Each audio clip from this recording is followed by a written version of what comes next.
Du coup, on va commencer cette deuxième table ronde. Cette fois-ci, on va parler de santé pour tous. Avant de rentrer dans le vif du sujet, vous allez avoir l'occasion de parler à votre voisin. Je vous explique, je ne sais pas vous, mais moi, quand je pense à la santé, la première chose qui me vient à l'esprit, c'est le lien social. Ce lien social qui nous a tant manqué pendant qu'on était confinés. Alors du coup, je vais vous inviter à faire un mini-exercice avec votre voisin pour lui demander comment ça va. Alors attention, je vous vois venir, pas de comment ça va, comme on a l'habitude, avec un ça va, bien et toi, un peu automatique. Ce que je vous propose là, c'est d'expérimenter une vraie météo, d'expérimenter un vrai comment ça va. Pour ça, on va vous laisser quelques minutes pour partager avec votre voisin, de préférence un voisin que vous ne connaissez pas. Et vous allez avoir 1 minute 30 chacun pour lui répondre à cette question « Comment ça va ?» Et pendant ce temps-là, l'autre ne devra ni réagir, ni poser des questions, mais bien être dans une vraie écoute, une écoute active de l'autre personne pour savoir comment ça va. Je me permettrai de faire le timekeeper et de vous dire au bout d'1 minute 30 pour switcher. Et donc du coup, ce sera la deuxième personne qui pourra répondre à cette question. Alors, est-ce que vous êtes prêts à expérimenter cette météo en profondeur? Vous pouvez vous tourner vers votre voisin et du coup commencer sur ce « Comment ça va ?» Et vous avez 1 minute 30 et au bout d'1 minute 30, on switchera. C'est parti!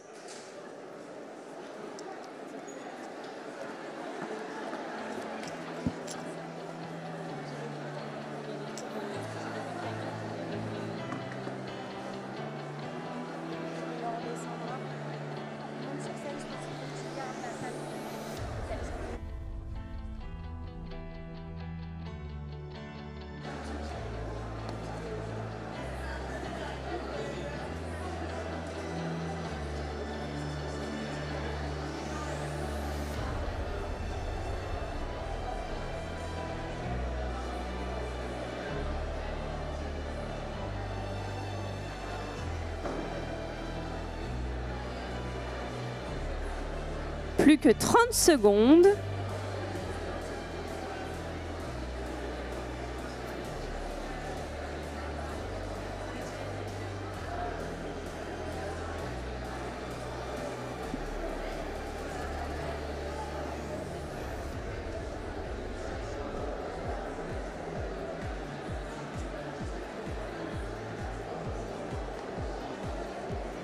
On arrive à la fin des 1 minute 30. Je vais donc vous inviter à switcher et que ce soit l'autre personne qui réponde à la fameuse question « Comment ça va ?» et l'autre reste dans une écoute active. C'est parti!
Plus que 30 secondes.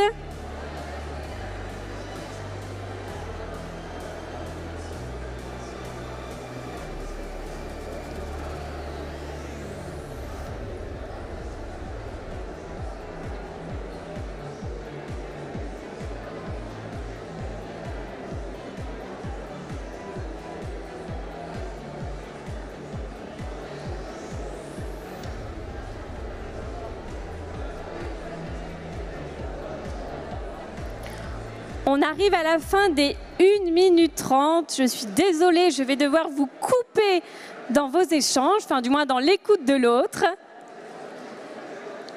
Vous pourrez évidemment continuer vos échanges pendant la pause déjeuner.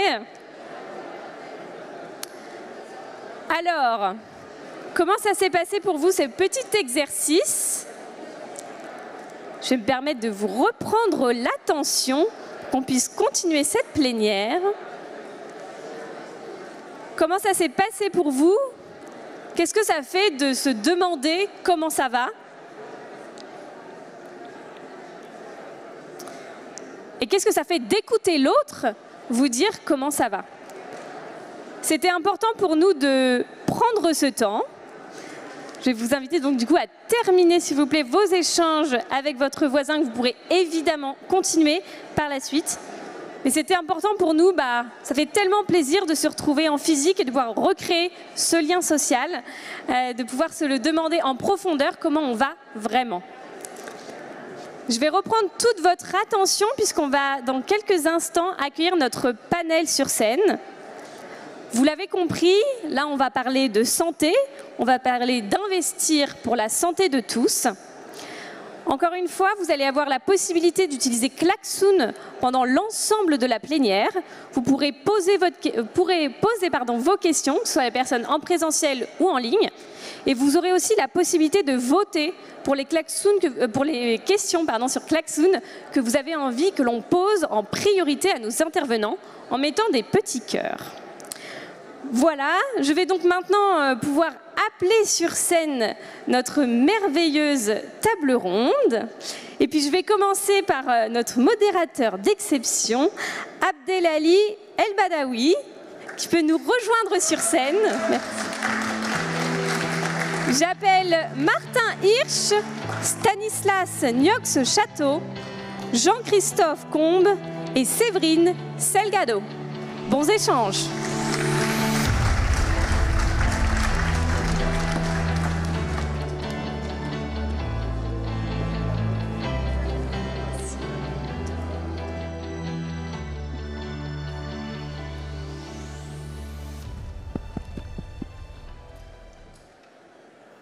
Bonjour à tous et à toutes. Alors, je suis ravi d'être là aujourd'hui, de pouvoir animer cette table ronde. Donc, première table ronde pour moi que j'anime dans mon parcours. Généralement, on m'interroge. Maintenant, c'est moi qui suis de l'autre côté. Je suis ravi aussi de pouvoir faire en sorte que cette table ronde se passe avec 4 merveilleuses personnes qui dirigent des structures aujourd'hui à fort impact, qui accompagnent un certain nombre de publics en fragilité humaine. Et donc pour moi c'était hyper important en tant que président et fondateur d'une organisation qui s'appelle Banlieue Santé. Donc la table ronde, investir pour la santé de tous. Et avant de présenter le panel, je vais devoir me présenter. Donc pour celles et ceux qui ne me connaissent pas, je suis infirmier de profession. J'ai commencé mon activité dans la santé en 1999. Je sais, ça ne se voit pas, je n'ai pas beaucoup de rides, mais j'ai commencé en 99 en bas de l'échelle, puisque j'ai commencé en tant qu'agent de service hospitalier, puis ASH, puis auxiliaire de vie, et puis infirmier. Et puis en 2018, j'ai décidé de tout plaquer pour monter une organisation qui s'appelle Banlieue Santé. Banlieue Santé, qu'est-ce que c'est? Ça veut dire lieu banni, la mise au banc, c'est toutes celles et ceux qui sont loin du parcours de soins.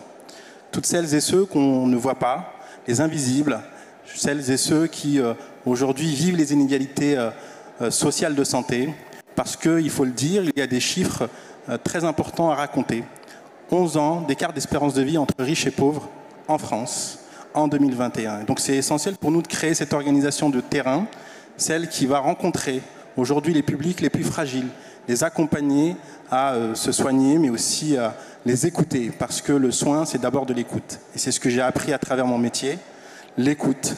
Cette écoute que j'ai eue, moi, à l'âge de 6 ans, quand j'ai été brûlé à plus de 70% de la surface de mon corps, où j'avais besoin d'écoute des professionnels de santé, parce que mes parents ne parlent pas le français, ils sont d'origine marocaine, ils sont illettrés, analphabètes. Je suis fier de ce qu'ils m'ont inculqué aujourd'hui en tant que valeur. Et donc pour moi, en tant que professionnel de santé, c'est aussi cet engagement, mais aussi en tant que président de cette organisation, un engagement d'être auprès de celles et ceux qui aujourd'hui vivent les inégalités sociales de santé. Banlieue Santé, C'est quelques chiffres.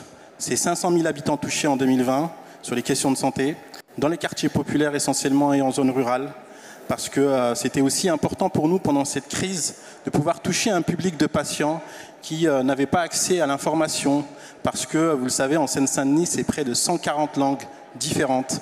En Seine-Saint-Denis, c'est près de 134% de surmortalité pendant la Covid. Et donc pour nous, c'était aussi essentiel d'engager tout un travail auprès de ces patients-là qui étaient hyper fragilisés, qui sont hyper fragilisés. Et donc je suis ravi de vraiment faire cette table ronde auprès de ces 4 merveilleuses personnes parce que ils vont et ils font déjà ce travail depuis très longtemps d'avoir un impact auprès de celles et ceux qui sont les plus fragiles. Donc je vais arrêter là parce que ça devient trop long, mais je vais laisser la parole aux 4 personnes qui sont là pour se présenter rapidement. Et puis on va commencer la table ronde. Je vais laisser bien entendu la parole à Séverine et puis et après on va enchaîner.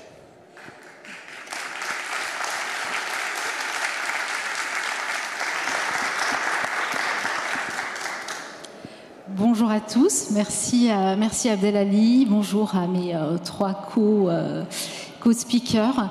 Alors je suis Séverine Salgado, je dirige la Fédération nationale de la mutualité française, qui est un mouvement social et qui représente les intérêts des mutuelles dans toutes leurs dimensions, que ce soit dimension assurantielle, la couverture des besoins de santé aux côtés de la sécurité sociale, mais aussi en tant qu'offreur de soins et de services. Donc on a une vision très globale, on se dit assez souvent un acteur global de la santé. Et c'est donc ce mouvement que je représente aujourd'hui devant vous. Et je suis ravie de pouvoir parler aujourd'hui.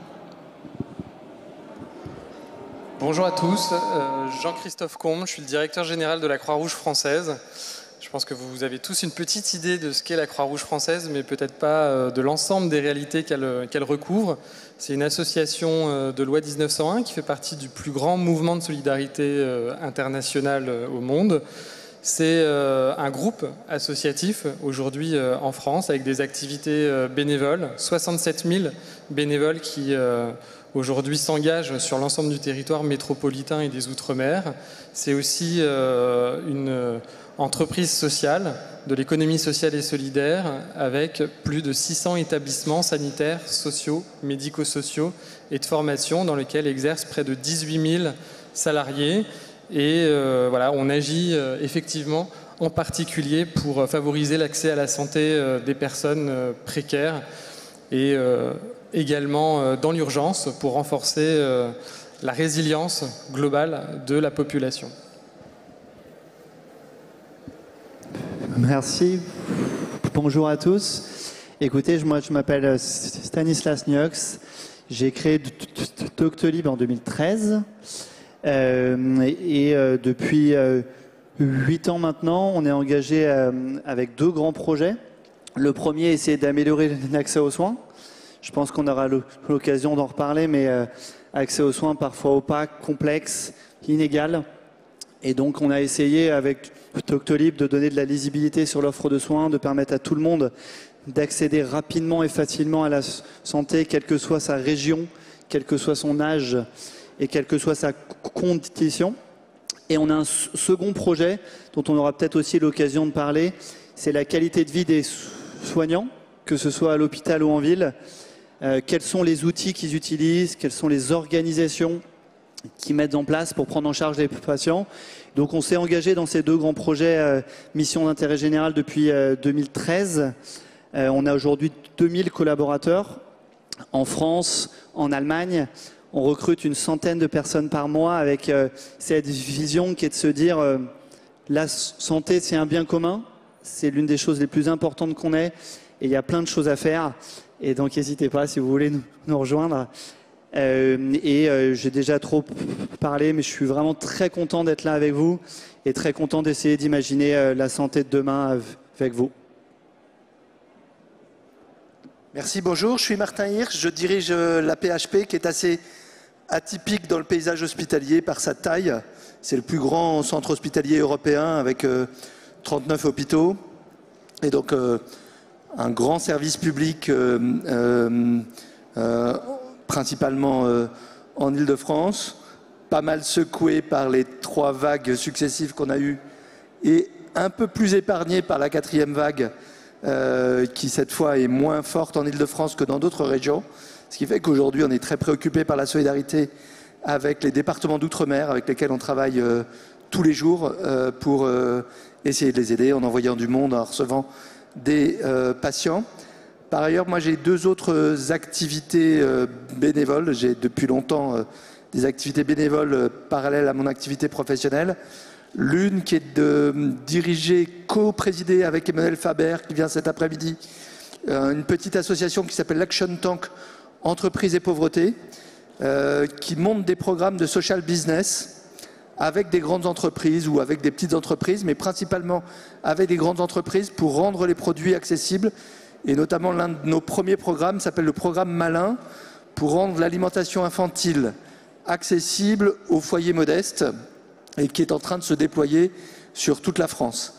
Et puis l'autre activité, je préside l'Institut de l'engagement qu'on a créé dans la foulée du service civique, que peut-être certains d'entre vous connaissent, pour permettre aux jeunes qui ont fait leur service civique de pouvoir accéder sur la base de leur expérience de volontariat à des grandes écoles. On a des partenariats avec 150 grandes écoles, dont HEC, beaucoup d'écoles de commerce, Sciences Po, etc., pour leur permettre d'accéder à ces écoles avec une voie particulière pour des gens qui n'ont pas fait de classe préparatoire et tout le cursus habituel, ou d'accéder à l'emploi ou de créer leur propre projet. Voilà. Merci pour... Allô, vous m'entendez? Ah, ok, super. Merci pour ces belles présentations. Donc, on va continuer cette table ronde par des questions. Mais avant tout, je vais rappeler rapidement un bref aperçu de ce qu'on va initier, parce que c'est important de rappeler quelques règles. Investir pour la santé de tous. Pourquoi c'est important et essentiel aujourd'hui pour les universités d'été d'en parler? Cette crise sociale, sanitaire qui aujourd'hui nous frappe de plein fouet en France, mais aussi dans le monde entier, elle rappelle quelques règles très essentielles. C'est celle de s'intéresser et de s'engager auprès de celles et ceux qui aujourd'hui vivent les inégalités sociales de santé, mais aussi de produire des initiatives qui aujourd'hui vont permettre à tout à chacun d'avoir accès à la santé. Parce que le préambule de la Constitution le rappelle, hein, l'article 11, la santé est un droit pour tous et toutes, et donc il faut le rappeler, mais aussi il faut créer les solutions de demain en co-construisant entre les institutions publiques, les institutions privées, mais aussi les acteurs de terrain, parce que c'est ensemble qu'on va pouvoir résoudre des problématiques de santé. Et donc, première question que je vais poser, bien entendu, bilan post-pandémie, dichotomie de la santé. Des questions ont été posées sur la suspicion que le secteur de la santé soit d'abord tourné vers l'intérêt d'actionnaires et non l'intérêt général. Comment pourrait-on lever cette suspicion, mais aussi comment l'intérêt général doit aujourd'hui avoir plus de place que l'intérêt des actionnaires? Je pose très calmement cette question à monsieur Martin Hirsch. En tant que patron de la PHP, vous avez beaucoup engagé les équipes, les soignants, mais aussi les collaborateurs administratifs dont on ne parle pas et dont on parle peu. Et donc, comment vous êtes engagé et comment aujourd'hui vous voyez cette question en tant que patron de la PHP? Merci, je vais essayer de donner quand même quelques idées en n'étant pas trop long, parce que la question est vaste. Juste une petite chose. Il y a 18 mois, au moment où le Covid était en Chine et pas encore en Europe, je me suis intéressé à relire ce qui était écrit sur la grippe espagnole. Et alors, je ne m'étais pas tellement intéressé à la grippe espagnole avant, et donc j'ai lu pas mal de choses. J'ai découvert qu'il y avait encore plein de questions inconnues. On ne savait pas exactement le nombre de morts, on ne savait pas de quel pays ça venait. Il y avait une seule chose sur laquelle tous les experts, historiens, épidémiologistes, médecins étaient d'accord, c'est que la grippe espagnole avait frappé plus les pauvres que les riches. Plus les pauvres que les riches dans les pays riches, et plus les pays pauvres que les pays riches. Et ça m'avait beaucoup frappé de savoir qu'un siècle après, c'était quasiment la seule certitude. Et ça nous a beaucoup impliqué, nos équipes, dans... on peut être confronté à ce sujet-là. Ça, c'est la première chose sur la pandémie. Deuxième chose que je voudrais évoquer, à un moment, on est le 1er mars 2020, il y a 3 siècles et demi, On se dit que l'hôpital ne pourra pas prendre en charge tous les patients si ceux qui n'ont pas besoin d'hôpital mais qui sont malades viennent quand même à l'hôpital. Et donc on s'est dit il faut qu'on monte tout de suite un système pour pouvoir non pas les abandonner, non pas les prendre à l'hôpital, mais les suivre chez eux. Ça s'est appelé Covidom, on l'a mis en place le 6 mars 2020 et on a mis en place un système assez simple pour pouvoir suivre les patients à domicile. Ça a beaucoup de succès, je crois qu'il y a 1 million de patients qui sont aujourd'hui ont été suivis par Covidom. On a mis en place des plateformes avec des professionnels et des volontaires. Et au bout de 3 ou 4 semaines, on s'est aperçu qu'on avait 20% de non-répondants. Des gens qui s'inscrivaient mais qu'on perdait de vue. Et il y a parmi les volontaires quelques entrepreneurs qui sont venus nous donner un coup de main bénévolement et qui ont décidé de monter une plateforme complémentaire pour aller récupérer cela. Et donc ils ont cherché des volontaires qui parlaient une vingtaine de langues, des langues arabes, indiennes, espagnoles, portugaises, etc., etc., et qui ont simplement été récupérés ceux qui avaient la barrière de langue. Et on est arrivé du coup à 95, 96, 97, 98% de répondants. Ça, c'est un deuxième point important pour montrer qu'effectivement, quelque chose qui est conçu par tout le monde, si on ne met pas en place le système pour aller chercher plus spécifiquement ceux qui ne répondent pas, on reste avec 20% de non-répondants et qui sont les plus modestes. Ça, c'est la deuxième chose. Troisième chose, sur la Seine-Saint-Denis, surmortalité. Il y a eu beaucoup de bêtises qui ont été écrites du genre, c'est parce qu'il n'y a pas assez de lits de réanimation. Oui, il n'y a pas assez de lits de réanimation en Seine-Saint-Denis, mais les lits de réanimation de Paris, des Hauts-de-Seine étaient ouverts aux patients et ils ont eu autant d'accès aux lits de réanimation en habitant à Montreuil ou en habitant à Stein qu'en habitant à Boulogne ou qu'en habitant dans le 16e arrondissement. En revanche, la surmortalité est réelle, mais elle est liée à un problème qu'on retrouve beaucoup, c'est la prévention, le suivi, pour lequel il y a un gradient. Voilà. Plus on est aisé, plus on va se faire vacciner, plus on fait du sport, plus on fait attention à soi, plus on va faire la coloscopie après 50 ans, etc., etc. Et donc on a un vrai enjeu de pouvoir donner accès, avant l'accès aux soins, accès à la prévention ou aux populations les plus défavorisées. Puis ensuite, si je réponds sur les actionnaires, donc moi je n'ai pas d'actionnaire dans aucun des endroits où je travaille, à part le peuple français comme actionnaire de l'hôpital public. Et la question de l'argent et la santé est une question monstrueusement complexe. Ça fait très mauvais ménage, en réalité. Et de manière paradoxale, c'est-à-dire qu'on a besoin de beaucoup d'argent pour la santé, on le voit, et on voit les chiffres qui sont dépensés pour la santé. Et il y a un vrai sujet du modèle économique. Il y a un vrai sujet du modèle économique hospitalier, il y a un vrai sujet du modèle économique de l'industrie pharmaceutique. Si je résume, s'il n'y avait pas l'industrie pharmaceutique, on n'aurait pas les vaccins aussi rapidement. Mais par ailleurs, on a un système de l'industrie pharmaceutique qui s'intéressait très peu à un certain nombre de médicaments orphelins, qui s'intéresse très peu à l'accès des enfants aux médicaments parce que ce n'est pas rentable sur le plan économique, qui conduit à des pénuries sur des médicaments alors qu'on ne devrait pas avoir de questions techniques autour de ces médicaments. Et donc si on prend ça, il y a un vrai sujet d'aller trouver d'autres modèles économiques pour beaucoup de biens de santé, et je pense qu'on en reviendra, c'était juste pour donner un petit apéritif. Merci à vous. Je vais dans la continuité. L'enjeu aujourd'hui d'investissement public massif dans une santé qui soit accessible à tous, qui puisse être vecteur de réussite française et d'égalité d'accès aux soins. Donc est-ce que les investissements privés et publics dans la santé devraient prendre en compte l'intérêt général ? Et je vais poser la question à deux personnes qui aujourd'hui sont autour de cette table, notamment Stanislas, mais aussi Séverine Salgado, la DG de Mutualité Française. Comment aujourd'hui, en tant que structure, soit but lucratif ou non lucratif, vous orientez vos moyens et donc voilà, ça serait intéressant d'avoir votre retour. Merci. Alors, je commence. Alors, investissement. Il faut parler plus fort, je pense. Alors, vous m'entendez? Oui. Alors, investissement massif, je ne sais pas en fait s'il faut investir massivement encore dans la santé, parce qu'aujourd'hui, la dépense de santé, ça représente déjà entre 12 et 13% de notre ressource nationale, de notre PIB, ce qui place la France quand même dans le peloton de tête des États avec lesquels elle peut se comparer. Et en plus, ça ne fera qu'augmenter, puisqu'on le sait, la dépense de santé est très dynamique. Donc ce choix, finalement, ce choix social, politique, collectif qui a été fait de consacrer des montants très importants à la santé, ça nous oblige.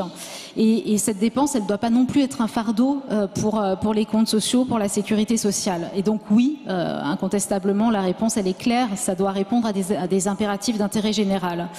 Ce qu'on peut dire aujourd'hui, c'est que notre système de santé, il est globalement très performant.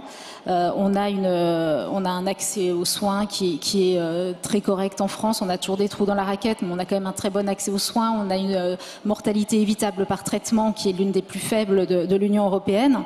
Mais si on creuse un peu, là, la réalité, elle est quand même un peu plus contrastée. On en a parlé, hein. Il y a les inégalités sociales de santé qui perdurent. On a une espérance de vie sans incapacité qui n'est pas si bonne que ça, avec une prévalence des maladies chroniques. Enfin bref, tout ce que Martin Hirsch a évoqué rapidement tout à l'heure. Et puis en plus, passer un certain niveau de dépenses, les économistes nous disent que chaque nouvel euro qui aura été investi, finalement, il améliore pas tant que ça la performance de notre système de santé. Donc tout ce que je veux dire par là, c'est qu'on a déjà un montant qui est investi dans la santé qui est important, et c'est à nous maintenant, acteurs du champ de la santé, de l'utiliser et de l'optimiser au mieux. Donc, à mon sens, encore une fois, il faut conditionner ces investissements à des objectifs d'intérêt général. Et le premier de ces objectifs, la mère de tous ces objectifs, c'est la préservation du capital santé pour tout le monde. Donc, c'est la prévention. Et en fait, la prévention, c'est ce qui coûte le moins cher, finalement. On n'en fait pas assez en France, mais c'est ce qui permettra ensuite d'optimiser, de consacrer les dépenses vraiment pour le traitement et les soins curatifs de manière beaucoup plus optimale. Et je voudrais ici peut-être rapidement évoquer une initiative de la Mutualité française, c'est Mutuelle Impact. Alors c'est quoi Mutuelle Impact? Eh bien en fait ce sont 45 mutuelles qui se sont rassemblées autour d'une stratégie d'investissement. Et l'idée c'est de soutenir des entreprises, alors à des niveaux de développement différents, hein, en phase d'amorçage, en phase au contraire plutôt de maturation ou d'orientation de leur stratégie. Et ce sont des entreprises qui vont inventer de nouvelles solidarités. Des entreprises qui vont affronter les défis sanitaires, les défis sociaux, les défis environnementaux, et qui ont choisi d'avoir un impact pour la société. Alors on a 10 grandes causes qu'on a privilégiées, je vais pas vous les citer, hein, mais bien sûr c'est l'accompagnement au vieillissement, c'est les déserts médicaux, la santé environnementale. Et ce qu'on fait, c'est qu'on ne regarde pas uniquement des impacts externes à cette entreprise, c'est-à-dire des impacts sur la société, mais aussi au sein des entreprises, on va regarder comment l'entreprise va partager la valeur qu'elle crée avec ses salariés et comment elle promeut la diversité. Voilà, ça par exemple c'est un exemple, me semble-t-il. Donc on a levé des 50 millions d'euros et on espère doubler d'ici la fin de l'année, mais c'est vraiment des exemples qui permettent de concilier l'efficacité économique et l'intérêt général. Merci Séverine. Très très grande question, tu de répondre en 3 minutes, mais je vais essayer. Est-ce qu'une entreprise privée peut servir l'intérêt général? Je le pense, et j'en suis convaincu. Est-ce qu'il peut y avoir un effort collectif à la fois des pouvoirs publics, des centres hospitaliers, des médecins, des financeurs, des entreprises privées, des associations, pour faire de la France le meilleur système de santé du monde? J'en suis également convaincu. La santé, j'ai eu l'occasion de le dire en intro, c'est un bien commun. C'est l'une des choses les plus importantes qu'on ait. On s'en est rendu compte dans les 18 derniers mois, mais je pense qu'on aurait eu la même table ronde il y a 2 ans, on vous aurait dit la même chose. Et c'est pas important parce que c'est 11%, 12% du produit intérieur brut. Évidemment, c'est un point qui est très important, c'est le budget numéro 1 de l'État. Mais c'est important parce que tout le monde y a le droit et parce que ça touche qui on est. Et donc, est-ce que je pense qu'on peut aller transformer la santé par l'innovation et l'investissement privé? J'en suis convaincu. Et pour peut-être continuer ce que tu disais, Martin, il y a eu beaucoup d'innovations médicamenteuses thérapeutiques. Les groupes pharmaceutiques, c'est 45 milliards en France. Hein. Il y a eu donc beaucoup d'investissements thérapeutiques médicamenteux depuis 20-30 ans, et c'est bien, et il faut que ça continue de l'être. On a des soignants, des structures hospitalières qui sont exceptionnelles, parmi les meilleurs du monde. Par contre, on a des innovations organisationnelles, servicielles et numériques qui sont au tout début de ce qu'on est capable de faire. Et donc oui, aujourd'hui, c'est dur d'accéder aux soins. Oui, aujourd'hui, il y a des régions sur lesquelles vous ne pouvez pas accéder aux soins. Oui, aujourd'hui, dans certains services, on peut mettre 6-9 mois pour accéder à une APHP. Oui, aujourd'hui, en tant que patient, vous n'avez pas vos données de santé, vous ne pouvez pas les partager. Oui, aujourd'hui, en tant que patient, de temps en temps, vous ne savez pas ce qui vous arrive, où vous devez aller. Oui, de temps en temps, vous devez payer pour aller voir un psychologue, alors vous n'avez pas les moyens. Oui, de temps en temps, vous devez payer un praticien secteur 2, alors vous n'avez pas les moyens. Et donc, ces problématiques autour de l'information des patients, autour de la prévention, autour de l'accès, autour de rendre le patient acteur de sa santé, je pense que des investissements privés, des investissements publics, et que tous les acteurs de terrain doivent se mobiliser pour améliorer l'accès aux soins. Et on en parlera, je pense, après, sur la qualité de vie des soignants. C'est la même chose. Aujourd'hui, il y a 2 millions de personnes qui travaillent dans le secteur de la santé en France. 2 millions. 1 million de soignants, 1 million de personnel administratif. Quels outils ils ont? Quelles organisations elles ont?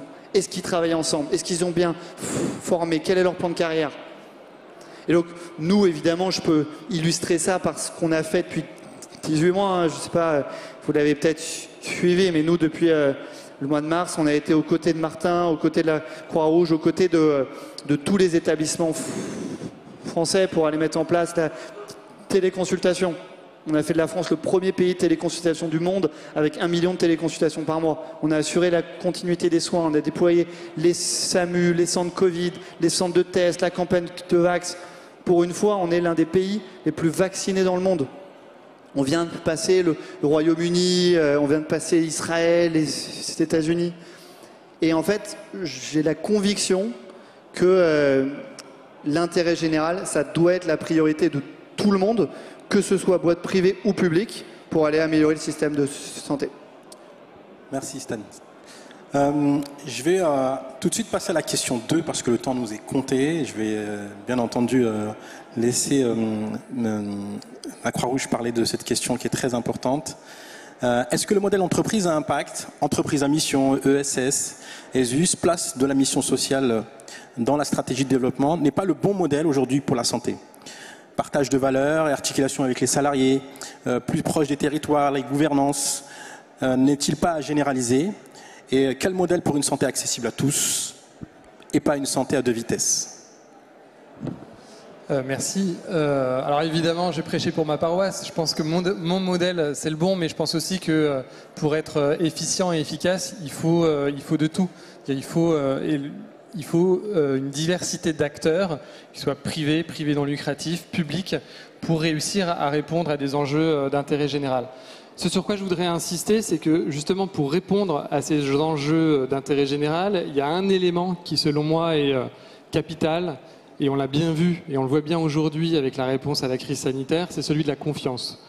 Et pour obtenir la confiance, ça fait partie aussi des leçons de la crise. Alors une organisation comme la mienne, elle est fondée sur cette confiance. Il n'y a pas d'engagement sans confiance. Les donateurs ne donnent pas s'ils n'ont pas confiance dans notre organisation. Les bénévoles, ils ne vont pas venir s'engager s'ils n'ont pas confiance. Idem pour les salariés, les volontaires, les entreprises qui nous soutiennent. Cette confiance, elle s'obtient de plusieurs façons. Je vais donner quelques exemples. Déjà, en développant la question de l'évaluation, la culture de l'évaluation au sein de nos organisations, c'est-à-dire qu'on n'ait pas peur de parler d'efficience, de parler de problématiques de gestion au sein de nos organisations. Et on peut le faire d'autant plus facilement, j'ai envie de dire, dans des organisations à but non lucratif, que l'objet de cette efficience, c'est pas de rémunérer des actionnaires, mais c'est vraiment de réinvestir l'ensemble du capital dans de l'action sociale. Donc c'est beaucoup plus simple. Et cette question de l'évaluation, elle est essentielle. Elle est essentielle aussi pour mesurer l'impact de nos activités. Sans mesure d'impact, il n'y a pas de confiance, a fortiori pour une organisation comme la Croix-Rouge, dont le rôle est d'intervenir en complémentarité, en subsidiarité, dans les interstices des politiques publiques et aux côtés d'autres types d'acteurs. Vous l'avez dit, en particulier aujourd'hui, on investit dans la prévention, dans les jeunes. On investit, on intervient aussi dans l'urgence et on voit bien que cette question de l'urgence, elle ne peut pas être traitée si on n'est pas en capacité de mobiliser tout un tas d'acteurs différents et la population de façon générale. Donc on voit bien que cette question, elle est essentielle. Et puis le dernier point, c'est sur l'accès des plus précaires à la santé. On voit bien que, et ça c'est notre expérience qui parle aussi, en situation de crise, Martin l'a dit tout à l'heure, ce sont les plus précaires qui sont les victimes les plus fortes, qui sont les plus fortement impactées par toutes sortes de crises. On le voit aujourd'hui avec la pandémie, on le voit depuis longtemps et on le verra encore plus demain avec les changements climatiques. C'est malheureusement les personnes les plus vulnérables qui sont les plus affectées. Le deuxième point sur cette question de la confiance, c'est celui de la proximité. On en a parlé aussi, on l'a vu et on le voit aujourd'hui dans la crise. Ce qui marche, c'est l'action de proximité, c'est la coordination des acteurs sur les territoires, les associations, les entreprises, les services publics. Ça marche quand les acteurs sur le territoire sont en responsabilité et peuvent agir, peuvent aussi innover. Et c'est mon dernier point. La confiance, elle vient aussi de notre capacité d'agilité.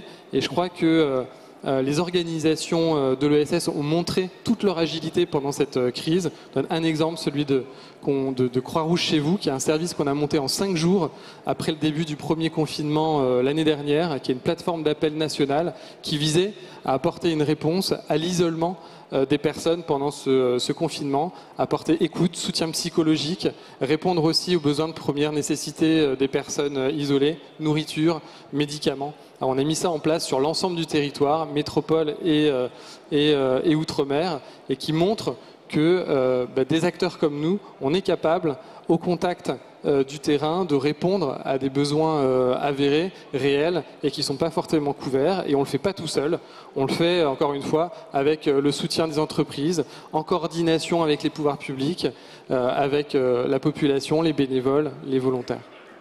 Merci. Alors comme le temps est très très réduit, je vais demander à M. Hirsch de répondre à cette question, et s'il peut rapidement répondre. Merci.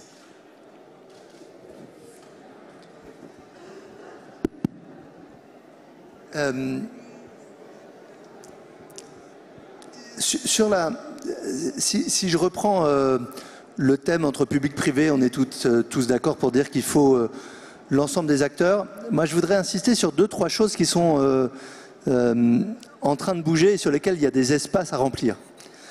Le premier, c'est les professionnels eux-mêmes. En France, comme vous savez, il y a un secteur hospitalier, un secteur dit de ville ou de campagne, qui a été pendant longtemps un modèle de médecin de famille libéral. À Paris, ils achetaient un appartement, ils mettaient leur cabinet et ils rachetaient la clientèle du prédécesseur. Et à la campagne, c'était un peu le même système. Ce système est un peu à bout de souffle pour plusieurs raisons. D'abord, les aspirations des jeunes ne sont plus à être médecins libéraux isolés. Deuxièmement, pour pouvoir assurer la continuité de soins, on ne peut plus faire ça tout seul dans son coin.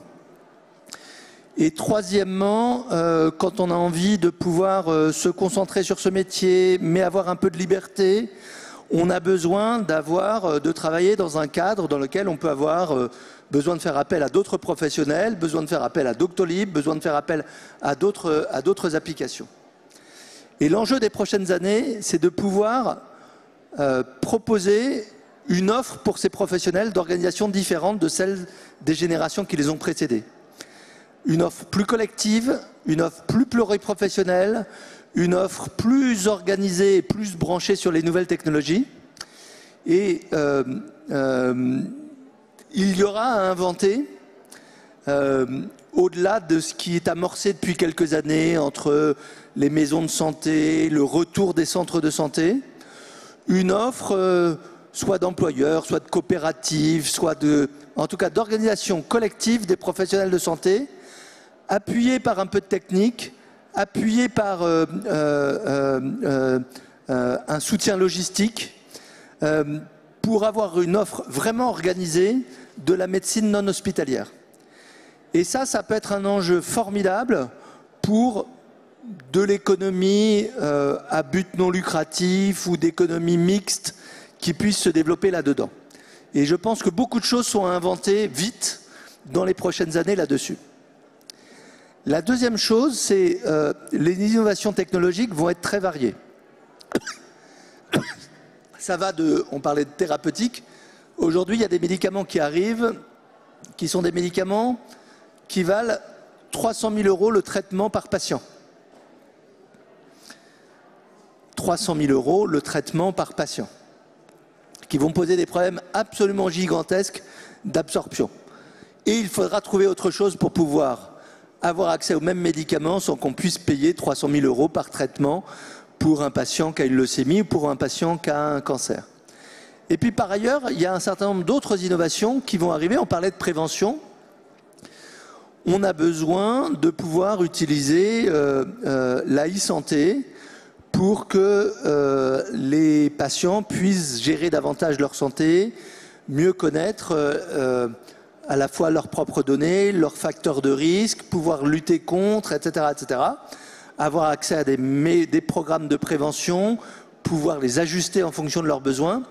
Et là aussi, il y a une grande frange très ouverte pour des innovateurs un peu différents des innovateurs qui ont fait les innovations au cours du dernier demi-siècle, qui peuvent être plus petits, qui peuvent être plus connectés, qui peuvent avoir un modèle économique différent, un modèle de facturation différent, un modèle de rémunération différent, et pour lequel l'ouverture, là aussi, au secteur économique à impact, économique à but non lucratif, à des entreprises mixtes entre grandes entreprises et petites entreprises, là aussi, il y a des espaces majeurs qui peuvent être ouverts. Merci. Merci beaucoup. Merci beaucoup pour ces échanges hyper riches. Je vous propose de passer aux questions du public qui vont pouvoir permettre de continuer nos échanges. Donc du coup, la question que j'ai envie de vous poser, c'est comment redonner de l'attractivité aux métiers du prendre soin, qui sont du coup de plus en plus importants. On parle de la formation, de la rémunération ou encore de l'évolution. Qui a envie de répondre à cette question ? Moi, je veux bien me lancer, si le micro fonctionne, je veux bien me lancer très rapidement. Enfin, je veux dire, on avait ce débat évidemment avant la crise. On a tous redécouvert l'utilité sociale des métiers du prendre soin de façon générale pendant la crise. On a même tous les soirs à 20h pendant le confinement applaudi l'ensemble des personnels, découvert que c'était des métiers difficiles, que c'était des métiers qui étaient souvent pas très bien payés, très contraignants, etc. Moi, il y a un truc que j'ai jamais... il y a un paradoxe que j'ai pas encore réussi à résoudre, c'est que pour moi, ce sont des métiers qui sont complètement dans l'air du temps. C'est-à-dire que c'est des métiers qui sont des métiers à impact, qui sont des métiers d'attention à l'autre, qui sont des métiers qui ont du sens. Et dans une société aujourd'hui où les jeunes, la population de façon générale cherche du sens, pour moi, c'est des métiers qui ont tous les atouts aujourd'hui pour attirer. Et je pense qu'il faut aussi donner une image positive en fait de ces métiers. Il faut communiquer dessus et puis il faut être en capacité d'apporter les éléments que vous citez évidemment, favoriser les carrières, les vocations, les rendre attractives pour les jeunes. Il y a la question de la rémunération qui est pas la seule question mais qui est une question extrêmement importante au regard de l'utilité et des contraintes liées à ces métiers. On en a parlé dans le cadre du Ségur de la santé, mais il faut aller beaucoup plus loin et je pense qu'on a encore du travail dans les années qui viennent pour réinvestir sur les carrières et puis également favoriser les parcours professionnels au sein de notre secteur pour permettre aux gens d'avoir des vrais parcours, de pouvoir évoluer, pouvoir faire d'autres métiers également et puis enfin d'investir lourdement, je pense, dans l'innovation et le numérique pour permettre aussi à nos professionnels de se concentrer sur ce pourquoi ils sont engagés dans nos organisations, à savoir le contact et l'accompagnement humain. Merci beaucoup. Merci. Est-ce qu'une autre personne souhaite rajouter ? Je veux bien dire un mot. Formation, rémunération, évolution des carrières, les trois choses sont extrêmement liées. Je prends juste un exemple. Effectivement, comme on le sait, ça s'est un peu réparé avec le Ségur depuis un an. Les infirmiers en France sont parmi les moins bien payés des pays de l'OCDE. Une des explications à cela, c'est le fait qu'on est un des derniers pays à avoir accepté que quand on est infirmier, on puisse être en fait infirmier plus, à ce que les médecins délèguent une partie de ce qui est dans leur monopole vers les paramédicaux. Et du coup, les autres pays ont trouvé ce modèle-là et permettent d'avoir des infirmiers qui peuvent commencer comme infirmiers de base, si je puis dire, et qui puissent être ensuite des infirmiers qu'on appelle les infirmiers cliniciens, des infirmiers de pratique avancée. On a 25 ans de retard et du coup, les rémunérations sont bloquées sur le métier de base. Et donc, c'est ce qu'on est en train, on essaye de rattraper le temps perdu. Je pense qu'on peut y arriver. C'est pas extrêmement compliqué. On pourrait expliquer toutes les résistances qui sont faites passer des deux côtés. Mais le truc est en train de se débloquer parce que c'est juste indispensable. Premier exemple, et c'est cette chose-là qui va bouger à l'hôpital comme en ville et qui, en plus, répondra à des éléments de crise démographique qui existent. Deuxième chose, on a de plus en plus de mal à trouver des professionnels de santé qui ont envie de travailler la nuit. L'hôpital classique, c'est on rentre et on passe quelques jours hospitalisés. Et c'est une des raisons pour lesquelles on développe l'activité ambulatoire. On rentre le matin, on sort l'après-midi. Pas simplement pour économiser, ou ce qui n'est pas du tout le but, mais à la fois parce que c'est plus sécure pour le malade.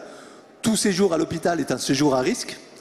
Et parce que aussi, ça permettra d'avoir un nouveau modèle de travail avec, je pense, dans 10 ans, on aura beaucoup moins de gens qui travailleront la nuit et beaucoup plus de gens qui travailleront le jour, et pour répondre aux besoins et aux aspirations des générations qui arrivent sur le marché du travail. Merci beaucoup. Je vais laisser Séverine, je pense que tu as des mots à dire, notamment en tant que dirigeant de la Mutualité française. Je pense que tu as quelques lignes à nous raconter aussi. Oui, je pense que de toute façon, là, je m'inscris complètement dans tout ce qui vient d'être dit. Oui, il faut, pour améliorer l'attractivité de ces filières, moi, il me semble que l'un des leviers les plus forts, c'est organiser et systématiser un petit peu cet exercice regroupé qui, à mon sens, est le seul qui permettra de mettre en place des vrais modes de travail collaboratifs entre professionnels de santé. Mais il nous reste encore beaucoup de freins et de résistances à lever. On a peut-être 25 ans de retard, mais en tout cas, on a encore des freins ordinaux. On a des freins même psychologiques chez certains professionnels de santé. On a un frein qui est très très important, qui est celui de la rémunération. On a encore en France une rémunération à l'acte qui est ultra majoritaire en médecine de ville. Et donc, du coup, ça, c'est un frein intrinsèque, en fait, à la coopération entre professionnels de santé. Donc, il faut vraiment qu'on remette un petit peu à plat tout ça. Et moi, j'ai vraiment le sentiment que ce fameux parcours de soins coordonné avec le point d'entrée unique, ou en tout cas privilégié, qui est le médecin traitant, il a atteint ses limites. Et il ne faut absolument pas abandonner l'idée de parcours et de coordination. En tout cas, je pense qu'il faudrait qu'on arrête de parler de médecins traitants et qu'on parle plutôt d'équipes de soins traitantes avec, en fait, voilà, on a un centre de santé, une maison de santé, peu importe quelle est la structure, mais en tout cas une structure d'exercice regroupé. Et c'est en valorisant le premier recours, finalement, qu'on aide le plus l'hôpital. Merci. Céline, je te laisse continuer. Ouais, merci beaucoup. Peut-être une dernière question du public, à savoir comment restaurer la confiance des patients vis-à-vis des acteurs privés, à savoir les statuts d'entreprise à mission ou ESUS, pour justement garantir les objectifs au service du bien commun. Qui a envie de réagir? Stanislas. Écoutez, très bonne question. Je pense qu'on a commencé déjà un peu à y répondre. Pour moi, est-ce qu'une entreprise privée peut servir l'intérêt général? Je suis convaincu que oui. Comment garantir la confiance? Pour le coup, je te rejoins à 100%. Dans la santé, il faut des règles claires. Des règles sur la protection des données, sur la propriété des données et sur l'utilisation de ces données. Il faut des règles sur les services qu'on met en place. Et c'est un point qui est très important et que j'aimerais insister. Les innovations en santé, elles doivent fournir une vraie valeur ajoutée. Et en fait, ça paraît être une porte ouverte que de le dire, mais si vous créez des services qui ne sont pas utiles pour les gens, avec un impact tangible sur le confort et la qualité de vie des soignants, sur l'accès aux soins, ces services n'ont rien à faire dans la santé. Et vous voyez toute la discussion sur les plans de carrière des soignants, le confort de travail des soignants, la qualité de vie au travail des soignants. Pour moi, entreprises privées, entreprises publiques, associations, on doit tous essayer de créer des services pour améliorer l'accès aux soins, la prise en charge des patients et de leur santé et la qualité de vie des soignants. Et 100% des innovations, on devrait pouvoir mettre un chiffre, mettre un impact et valoriser cet impact. Et valoriser cet impact, ça veut dire le financer, soit par du public, du privé ou de l'associatif. Et donc, oui, est-ce que toutes les entreprises privées devaient être entreprises à mission dans le secteur de la santé? Je pense que oui. Est-ce qu'elles devraient tirer vers l'intérêt général? Je pense que oui. Et est-ce qu'on devrait investir encore plus sur ces projets mixtes, privés ou publics? Je suis convaincu que oui. Et on vient d'avoir la discussion sur le statut du soignant. Et en fait, le parallèle entre un prof et un soignant, il est très bon. Pourquoi? Parce qu'il est isolé, travaille très peu en équipe, très peu formé, très peu de perspectives de carrière et des inégalités fortes. Et aujourd'hui, pourquoi une infirmière ne pourrait pas devenir médecin? Pourquoi un médecin ne pourrait pas devenir kiné? Pourquoi les kinés, les infirmiers, les podologues, les psychologues sont aussi peu reconnus? Pourquoi est-ce qu'il y a une fragmentation ville-hôpital? Je suis convaincu que tout ça, ça doit venir du terrain, des soignants, des entreprises privées, des entreprises publiques. Et oui, on doit tous être entreprises à mission. Et cette mission doit être valorisée, quantifiée par un impact concret. Et ça, c'est les services qu'ils donnent. Tous les services doivent être utiles et utilisés. Et notamment dans la santé, utilisés par tous, puisque par définition, la santé est un bien commun accessible à tous, et donc utile et utilisé par tout le monde. Juste 10 secondes, s'il vous plaît. Ouais. Oui, 10 secondes, oui, il faut des règles pour la protection des données, mais il ne faut pas non plus que ce soit un frein pour le partage et la valorisation des données. Et là, je pense qu'il y a un vrai gisement d'efficience sur la valorisation et le partage des données au bénéfice des patients. Merci, merci Séverine. On va continuer parce que cette table ronde, tout le monde l'attendait et elle devient essentielle. On va continuer pour les propositions phares. Et donc, parmi les 4 propositions phares qu'on va afficher à l'écran, ouais, que vous voyez, vous, votre panel ici. Je te laisse peut-être, Abdelali, nous les lire. Et pendant ce temps-là, le public, vous allez pouvoir voter sur Klaxoon sur justement la proposition phare qui vous semble la plus importante. Conditionner tout investissement public en matière de R&D dans le secteur de la santé à une transparence sur les indicateurs d'impact écologique et social. Pour la deuxième proposition, faire de l'intérêt général la priorité du secteur de la santé en intégrant au portefeuille du fonds patient autonome de BPI France 20% d'entreprises à mission et 5% d'entreprises agréées ESUS. Généraliser le système médecin traitant renforcé, les maisons de santé, notamment dans les zones prioritaires pour améliorer les parcours de soins. Et enfin, créer des carrières du lien et du soin pour renforcer l'attractivité de la filière. Merci Abdelali. Pendant que vous, public, vous votez pour les propositions phares, on a une petite surprise pour vous. On a un invité qui va venir pour la conclusion, à savoir, on entend beaucoup parler en ce moment de rapports, d'études. On sait tous que c'est hyper important, c'est hyper instructif. Mais je ne sais pas vous, parfois on n'y comprend pas grand-chose, ou encore parfois on n'a pas le temps de lire les centaines de pages que peuvent avoir un rapport. Mais aujourd'hui, on a la chance d'avoir certaines personnes qui viennent décrypter avec nous des rapports en lien justement avec la santé et du coup de venir nous extraire la substantifique moelle de ces rapports. Et promis, après ça, vous allez tout comprendre. Du coup, je vais avoir le plaisir d'accueillir Romain Guéry, qui est directeur des relations institutionnelles et de la prospective au sein du groupe Vive, ainsi que référent santé du labo ESS. Bienvenue sur scène, et c'est d'ailleurs avec cette deuxième casquette que tu as animé une étude au sein du labo de l'ESS sur les formes d'économie sociale et sur l'accès aux soins de premier recours. Et donc du coup, je te propose de te laisser un chrono de 5 minutes pour essayer de nous expliquer justement ce rapport en quelques mots. Est-ce que ça te va? Très bien, merci beaucoup et merci de me donner la chance d'expliquer au public et aux intervenants le contenu de ce rapport. Donc le rapport, c'est un rapport du labo de l'ESS. Le labo de l'ESS, c'est un think tank qui travaille, comme son nom l'indique, sur l'économie sociale et solidaire. Et la question que nous nous sommes posée, c'était avant le Covid, c'était de se dire, mais finalement, est-ce que l'économie sociale et solidaire, donc associations, mutuelles, coopératives et fondations, présente une forme d'intérêt, comme d'organisation collective, pour faire de l'accès aux soins de premier recours? Alors la réponse peut paraître évidente pour le directeur de la Croix-Rouge, qui a d'ailleurs participé à l'étude, ou pour la directrice de la Mutualité française, ou l'ancien président d'Emmaüs.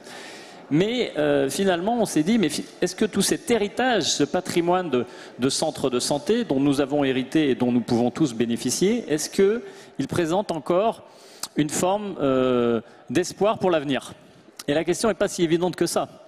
Parce que sur le terrain, quand on rencontre les acteurs comme nous l'avons fait à Saint-Nazaire, en Seine-Saint-Denis, à Paris 5e ou encore ailleurs, on se rend compte que malgré le fait que ces formes d'organisation permettent de faire de l'accès aux soins de premier recours sans dépassement d'honoraires, font de l'exercice coordonné, font du salariat, donc permettent de répondre aux besoins des professionnels de santé, et malgré tout cela, il y a quand même des difficultés.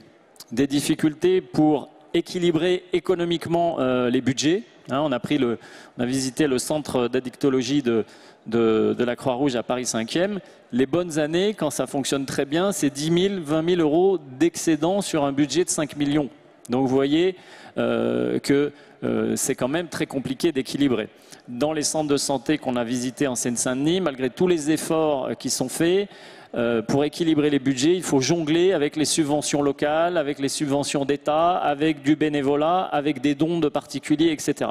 Et c'est une course permanente pour équilibrer tout ça.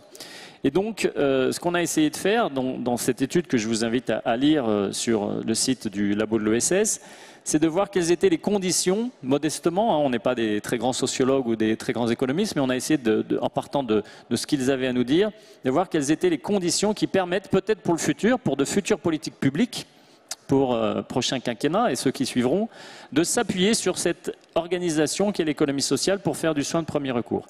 Alors ce qui ressort, première condition, c'est qu'il faut, je vais le dire avec le mot latin parce que ça fait bien, c'est qu'il faut qu'il y ait un affectio societatis. Il faut que les gens aient envie de se regrouper parce qu'ils sont attachés à un quartier, parce qu'ils sont attachés à une forme d'engagement, peut-être qui trouve ses origines dans des croyances ou dans des engagements politiques, mais il faut qu'il y ait ça. Alors vous allez me dire, les pouvoirs publics, ils ne peuvent pas développer les formes d'engagement, mais néanmoins, ils peuvent peut-être les aider, les favoriser. Donc, en ayant une parole publique qui soutienne ces formes d'engagement.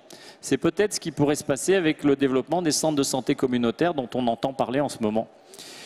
Deuxième condition, il faut que les cadres juridiques, fiscaux, budgétaires soient favorisés. Et on s'est rendu compte que pour certaines innovations organisationnelles telles que la société coopérative d'intérêt collectif, la SIC, que certains ou certaines d'entre vous connaissent, et qui est une forme assez innovante et qui a, selon moi, des perspectives très intéressantes pour faire du soin de premier recours, elle avait quelques blocages juridiques et fiscaux.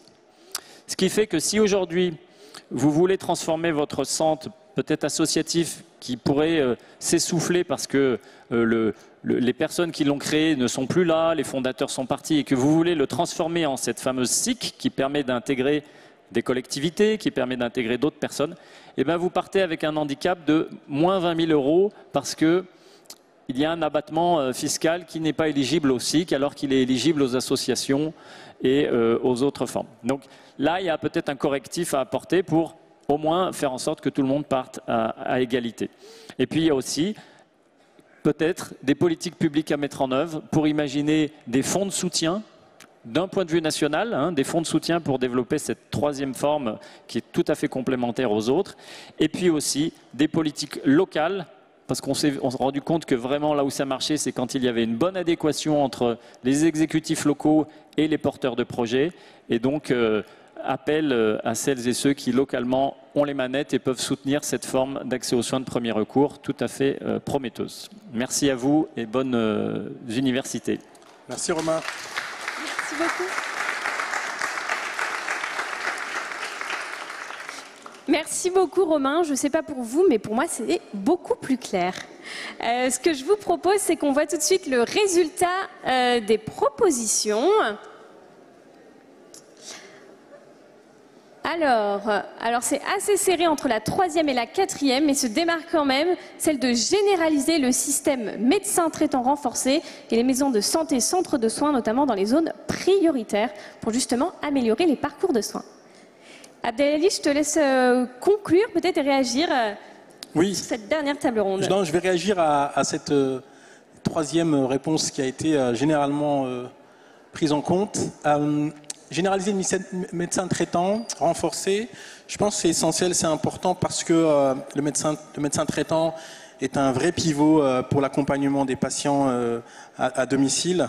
On le voit, et moi en tant qu'infirmier et ancien infirmier libéral, j'ai longtemps été confronté à des situations où le médecin traitant avait une vraie place et je pense qu'il faut lui redonner sa place et peut-être probablement co-construire entre les médecins et les infirmières quelque chose de beaucoup plus pérenne encore et peut-être effectivement ce que disait Martin Hirsch sur déléguer à des infirmières, qu'elles soient des IPA, des infirmières de pratique avancée ou d'autres, des tâches qui pourraient être, je dirais, enlevées d'un médecin traitant pour pouvoir permettre de mieux accompagner les patients et de faire en sorte que les patients soient accompagnés de manière plus digne parfois, parce que parfois c'est très difficile au domicile, et notamment quand on est en fin de vie.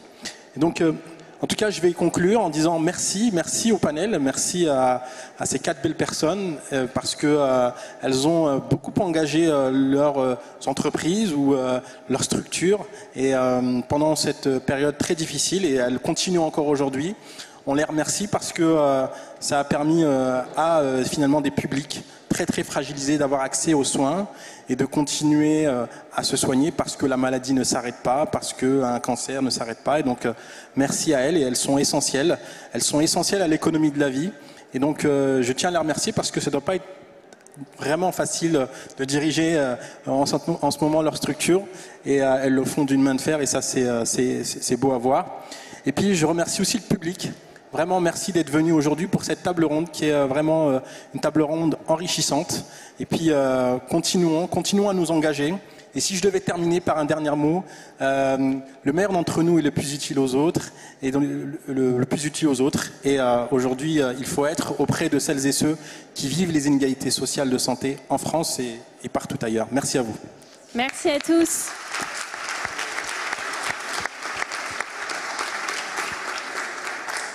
C'est donc la fin de cette table ronde. Un énorme merci à tous les 5. On se retrouve à 13h30 pour la suite de l'aventure. Et d'ici là, n'hésitez pas, sur la droite, il y a un stand de librairie dans lequel tous les intervenants qui ont écrit des livres ont pu exposer. Donc n'hésitez pas à aller faire un tour pendant la pause déjeuner. À tout à l'heure et bon appétit.